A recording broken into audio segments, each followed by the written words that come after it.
السلام علیکم ورحمۃ اللہ تعالیٰ وبرکاتہ۔ آپ سبھی حضرات خیر و عافیت سے ہوں گے۔ اور رمضان شریف کا مہینہ چل رہا ہے، بہت ہی برکت والا اور عظمت والا مہینہ ہے۔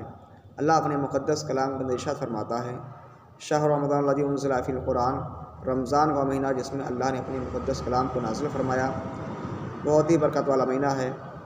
اور سرکار کی حدیث ہے، عن ابی ہریرہ رضی اللہ تعالیٰ عنہ قال قال رسول اللہ صلی اللہ تعالیٰ علیہ وسلم اذا دخل شہر رمضان۔ حضرت ابو ہریرہ رضی اللہ تعالیٰ عنہ سے مروی ہے، فرماتے ہیں کہ حضور نبی کریم صلی اللہ تعالیٰ علیہ وسلم نے ارشاد فرمایا کہ جب رمضان کا مہینہ آتا ہے، فتحت ابواب السماء، آسمان کے دروازے کھول دیے جاتے ہیں۔ یعنی جب رمضان کا مہینہ آتا ہے تو آسمان کے دروازے کھول دیے جاتے ہیں۔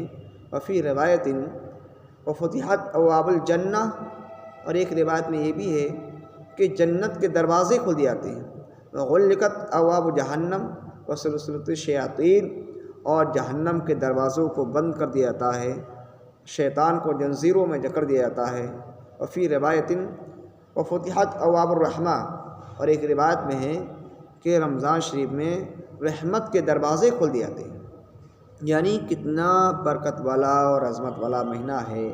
اس مہینے کی بے پناہ برکتیں ہیں، بے پناہ برکتیں اس مہینے کے اندر، جو انسان یہاں تک کہ روایتوں میں آیا ہے کہ نفل کا ثواب فرض کے برابر کر دیا جاتا ہے، اور فرض کا ثواب 70 فرضوں کے برابر کر دیا جاتا ہے۔ کتنی بڑی برکت ہے اس مہینے کے اندر اللہ نے رکھی ہے کہ جو بھی بندہ مومن اس مہینے میں عبادت کرتا ہے تو اللہ تعالیٰ اس کو بے پناہ برکتوں سے نوازتا ہے۔ اور سرکار کی حدیث ہے، اس پر عمل کریں، اور حدیث قدسی ہے، الصوم لی وانا اجزی بہ، روزہ میرے لیے ہے، میں ہی اس کا بدلہ دوں گا۔ یعنی اللہ تبارک و تعالیٰ فرماتا ہے، الصوم لی وانا اجزی بہ، روزہ میرے لیے ہے، میں ہی اس کا بدلہ دوں گا۔ اب جانیے کہ کتنی بہترین اور عرفہ و اعلیٰ عبادت ہے۔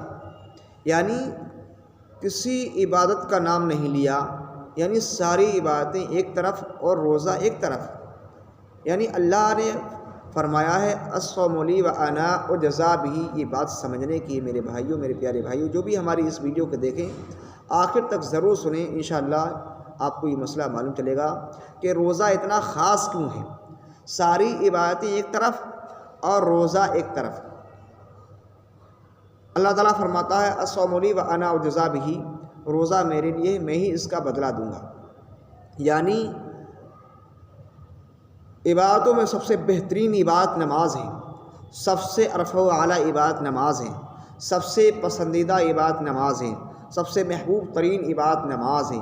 مگر ذکر ذکر کیا الصوم لی وانا اجزی بہ، روزہ میرے لیے، میں ہی اس کا بدلہ دوں گا۔ اللہ یہ فرما رہا ہے، یہ کیوں نہیں فرمایا الزکوٰۃ لی وانا اجزی بہ، الصلاۃ لی وانا اجزی بہ، الحج لی وانا اجزی بہ؟ یعنی صرف روزے ہی کو اپنے لیے خاص کیوں کیا ہے؟ ان ساری عبادتوں کو اپنے لیے اللہ نے خاص کیوں نہیں کیا ہے؟ اور سب سے بہترین اور سب سے عرفہ و اعلیٰ عبادت نماز ہے، جو سب سے پہلے میدان محشر میں نماز کے بارے میں پوچھا جائے گا، مگر تب بھی نماز کا ذکر نہیں کیا، روزے کا ذکر کیا کہ میں ہی اس کا بدلہ دوں گا، کہ روزہ میرے لیے ہے اور میں ہی اس کا بدلہ دوں گا۔ تو کتنی بہترین عبادت ہے۔ چلو آپ جانیں کہ کس طریقے سے اس کا ذکر کیا اللہ تبارک و تعالیٰ نے ہے کہ روزہ میرے لیے ہے، میں ہی اس کا بدلہ دوں گا۔ کیوں؟ اس لیے کہ روزہ یہ پوشیدہ ہے، روزہ یہ پوشیدہ عبادت ہے۔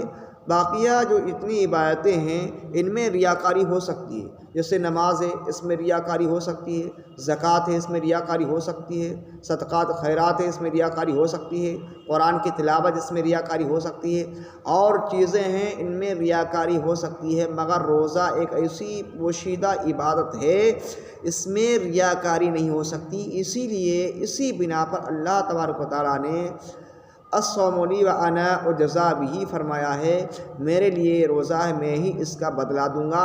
اب اللہ تعالیٰ چاہے جتنا چاہے اس روزہ دار کو بدلہ عطا فرمائے گا۔ یعنی ان عبادتوں میں ریا ہو سکتی ہے، بندہ دکھلاوے کے لیے نماز پڑھ سکتا ہے، بندہ دکھلاوے کے لیے اپنی زکوٰۃ دے سکتا ہے، بندہ دکھلاوے کے لیے حج کر سکتا ہے، بندہ دکھلاوے کے لیے قرآن کی تلاوت کر سکتا ہے تاکہ ہم کو لوگ قاری قرآن حافظ قرآن کہیں، تاکہ لوگ ہم کو پرہیزگار کہیں، تاکہ لوگ ہم کو سخی کہیں۔ اس طریقے سے اس میں ریا ہو سکتی ہے، مگر روزہ میں ریا نہیں ہو سکتی، کیونکہ یہ پوشیدہ عبادت ہے، ایسی پوشیدہ عبادت ہے۔ اسی بنا پر اللہ تبارک و تعالیٰ نے فرمایا ہے الصوم لی و انا اجزا بھی، میرے لیے روزہ ہے، میں ہی اس کا بدلہ دوں گا۔